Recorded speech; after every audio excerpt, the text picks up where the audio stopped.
Hi everyone. Today we'll learn how to find the square root of a complex number and we'll try to find the general formula of that. So let's see. Let's say we have a complex number z and we want to find the square root of this general complex number z. So let's define some variables here.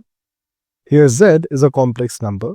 So what we're trying to say is that under root z is what we are finding. And let's say that is some complex number w. Now here z is a known complex number. So when we open z as z is equal to a plus ib, this is known. A and b are known values. And we're trying to find the values of w, which is x plus iy. So we need to find the value of x and y. So let's go with the same process. Let's take the square both sides. So we get z is equal to w square. And now let's open both z and w as a plus ib and x plus iy. So z becomes a plus ib is equal to x plus iy whole squared. So here a plus ib becomes x squared plus iy squared plus 2x into iy.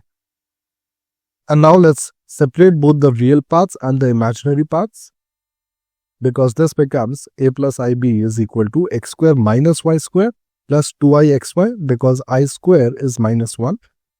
Now separating both the real and imaginary parts, we get that the real part is a here and x square minus y square here. So that's a is equal to x square minus y square.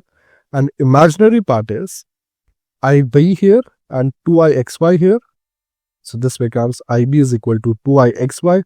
We can cancel out I from both sides to give us b is equal to 2xy. Now understand, a and b are known values. And so we have two equations and two variables, x and y. So let's take both the equations here.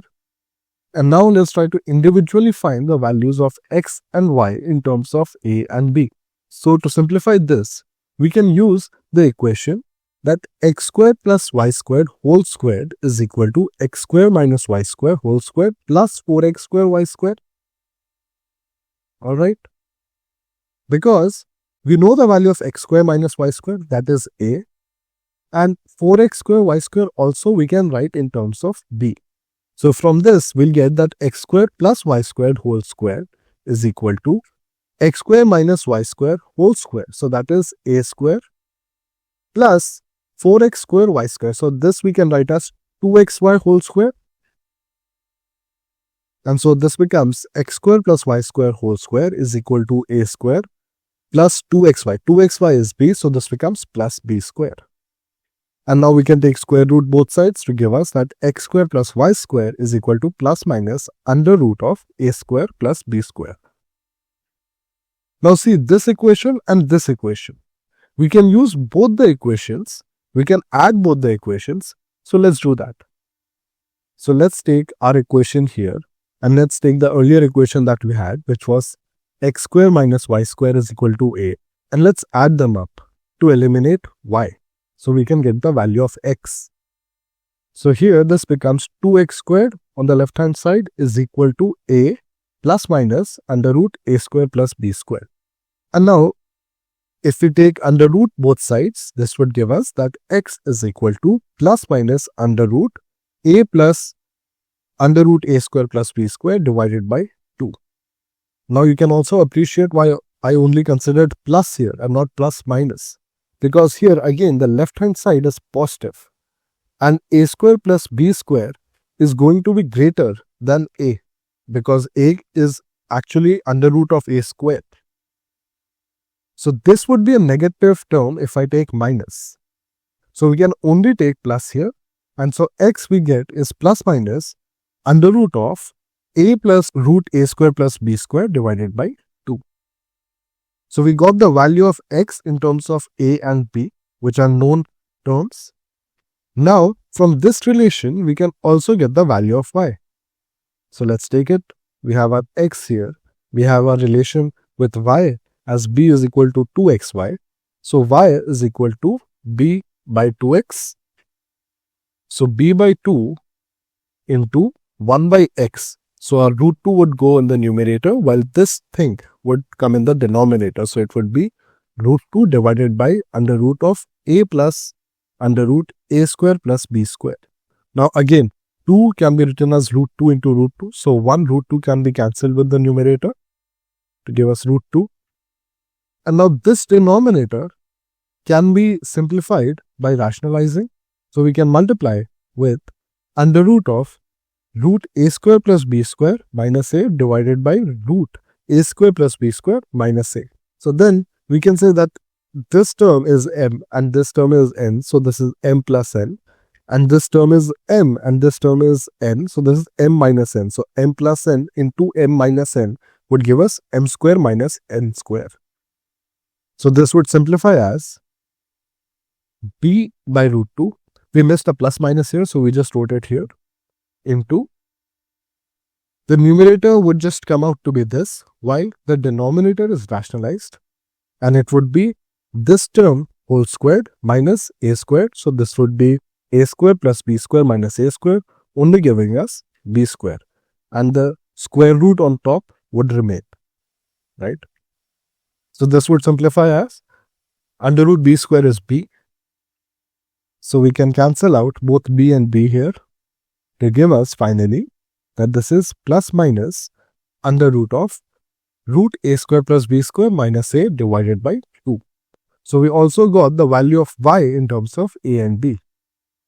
So let's write our value of x and y here, because now we have both the values and now we need to see what sign should we put. And that depends, as we saw the last time, it depends on the sign of b and it also depends on the sign of a. So let's see how that goes. So x is this, y is this, and we know that the square root is w, which is x plus iy. Then based on the sign of b, let's ascertain which sign of x and y we should put in w. So let's write b as b is equal to 2xy, right? Now if b is positive, that means that xy should be positive, which we saw earlier, that means that x and y should have the same sign. Either both of them are positive or both of them are negative. So the root we'll get here would be plus minus, and this is a brackets completely outside, so that both x and y has the same sign, plus or minus. The second case is when b is less than 0. That means that if I take x as plus, I have to take y as minus. If I take y as plus, then I have to take x as minus. So both x and y will have different sign now. So now I can write the same w, but to say that they have different signs, I can instead use w is equal to, and we put a minus here. And again, plus minus is in the entire brackets. So that when this is x is plus, I can say that y is minus. And when y is plus, I can say that x is minus. So that will mean that x and y have different signs. And what if now b is equal to 0? Now that is the last case, and let's try to figure out what will happen then. So when b is equal to 0, we can plug in the value of 0 in x and in y. So we get here that b is equal to 0, so b square is 0. Now under root of a square. So that is not just a, it is mod of a. So it would be under root of a plus mod of a divided by 2. So our x would be a plus mod of a divided by 2 whole under root. And our y would be when b is 0. So this is 0. So this becomes mod of a minus a divided by 2 whole root. So this would be y is equal to mod of a minus a divided by 2 whole root. And mod of a would open differently based on different value of a. So now the question is on value of a. If a is positive now, then mod of a would be positive. It would just open up as a. So here it would be 2a divided by 2. So that only becomes a. Whereas in y, a minus a, this would be 0. So this would only be a real term, giving us that x is equal to plus minus root of a. And now if a is less than 0, then mod of a will open up as minus a. So here a minus a would be 0. So now the real term x is 0, whereas y, which is the imaginary term, it would be minus a divided by 2. So that's minus 2a divided by 2. So that's under root of minus a. So that becomes plus minus I into under root of a, because I is under root of minus 1. So those are the 4 cases that we have to consider. And now you can see that for each case, we are getting 2 roots. For b is greater than 0, we have 2 roots, plus and minus. For b less than 0, we have 2 roots, plus and minus. For b is equal to 0, a is greater than 0, we have 2 roots, plus root a and minus root a. And for b is equal to 0, a less than 0, we have 2 roots, plus of I root a and minus of I root a. So I know this is a bit complex, but let's try to recap everything that we have done from the start. So the idea was that we have a complex number z that we can write as a plus ib, where a and b are known values, and we have to find the square root of this. We say that the square root of this complex number is another complex number. So we write it as w, which we can write as x plus iy. And so we just needed to find the values of x and y. But the problem is, the values of x and y depends on the sign of b and a.